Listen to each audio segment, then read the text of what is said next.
राज्यसभा में विपक्ष के नेताओं ने केंद्र के प्रदर्शन के दौरान हुए लाठीचार्ज और पैलेट गन चलवाने के आरोप को लेकर जमकर निशाना साधा। राज्यसभा में नेता प्रतिपक्ष मल्लिकार्जुन खड़गे ने अमित शाह पर निशाना साधा।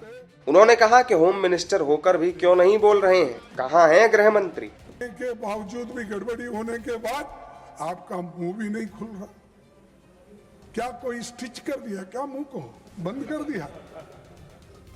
बोलना चाहिए था खुलकर। देश का नुकसान होने के बजाय देश के भलाई के लिए आपको बोलना पड़ता है, मुंह खोलना पड़ता है, कभी इंसल्ट भी सहन करना पड़ता है। आप करना पड़ता नहीं, मैं नहीं आऊंगा, मैं नहीं बोलूंगा। अगर आप ऐसा बोलेंगे तो जो सबक स्टूडेंट्स ने तुमको सिखाया है उससे डबल सारे विद्यार्थी और युवक मिलके एक दिन फिर आपको वो सबक सिखाएंगे। आए उन बच्चों को पैलेट्स का यूज करके उनको मार रहे हैं और हॉस्पिटल में गिरे हैं। किसका आंख गया, किसका कान गया, किसका हाथ गया, किसका पैर टूटा। इसका जिम्मेदार कौन है? इसका जिम्मेदार आप है, होम मिनिस्टर है। बंद कमरे में रह के आप सुन रहे होंगे मेरी बात, लेकिन आप बंद कमरे में रह के बहुत दिन छुप नहीं सकते। एक दिन हम बाहर खींच के लाएंगे। अगर गृह मंत्री इनके जवाब नहीं दे सकते तो उन्हें इस्तीफा देना चाहिए। इन सवालों का जवाब अगर उनके पास नहीं है, अगर वो सफाई नहीं दे सकते यहाँ आकर, वो सदन में आके ही देना।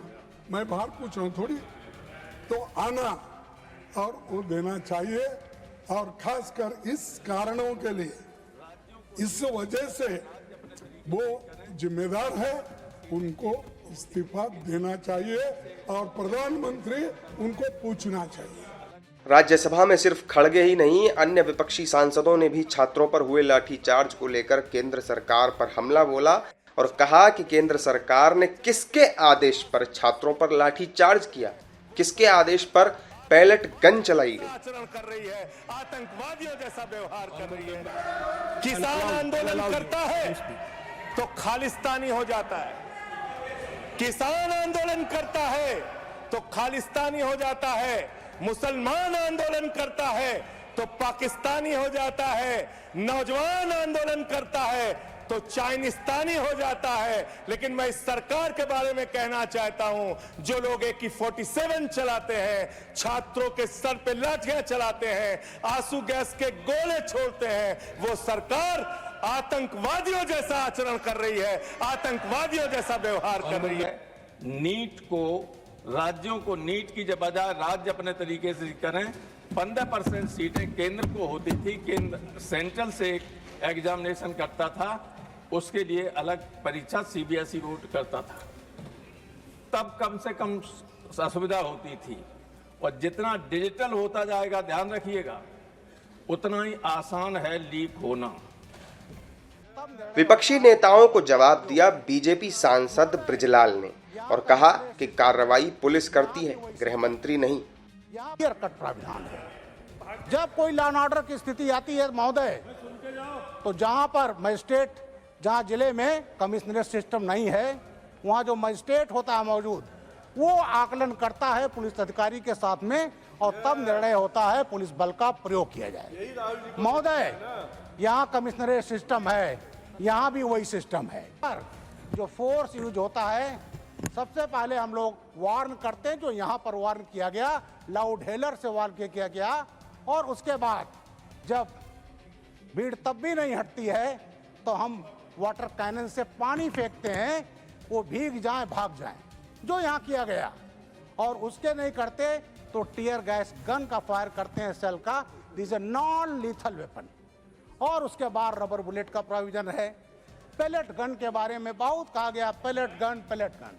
मैं पैलेट गन के बारे में कहता हूं नहीं चली। और पैलेट गन है क्या? पैलेट गन महोदय 12 बोर बंदूक होती है और उसमें 6 नंबर का छर्रा हम लगाते हैं और उसमें अगर फायर होता है तो स्किन डीप इंजरी आती है। आ गया गोली चलाएगी कांग्रेस के सबसे बड़ी लीडर ने। महोदय, गोली चलाई गई थी ही पार्लियामेंट के सामने 7 नवंबर 1966 को, जब यहाँ साधु थे, संत थे, गायें थी। क्या मांग था उनका? मांग था गो हत्या ना हो। और यहाँ पर सीधे 303 राइफलों से गोली चलाई गई थी। 8 संत की हत्या हुई थी, गायों की हत्या हुई थी। कांग्रेस की सरकार थी, इनके पार्टी की दूसरी प्रधानमंत्री थी। और उसके बाद यहाँ पर स्वामी करपात्री जी ने, महाराज ने साफ दिया था। उन्होंने कहा था, मैं संतों का खून माफ करता हूँ, लेकिन जो गौ माता की हत्या हुई है उसको मैं माफ नहीं करूंगा। तो ये महोदय गोली। बहरहाल राज्यसभा में भी पक्ष और विपक्ष के बीच जोरदार बहस हुई। कार्यवाही के दौरान पहले तो विपक्षी नेताओं ने जमकर हंगामा किया और जब सत्ता पक्ष की ओर से जवाब सुनने का मौका आया तो विपक्षी सांसदों ने वॉकआउट कर दिया। अब शुक्रवार को भी संसद में जबरदस्त हंगामे के आसार लग रहे हैं।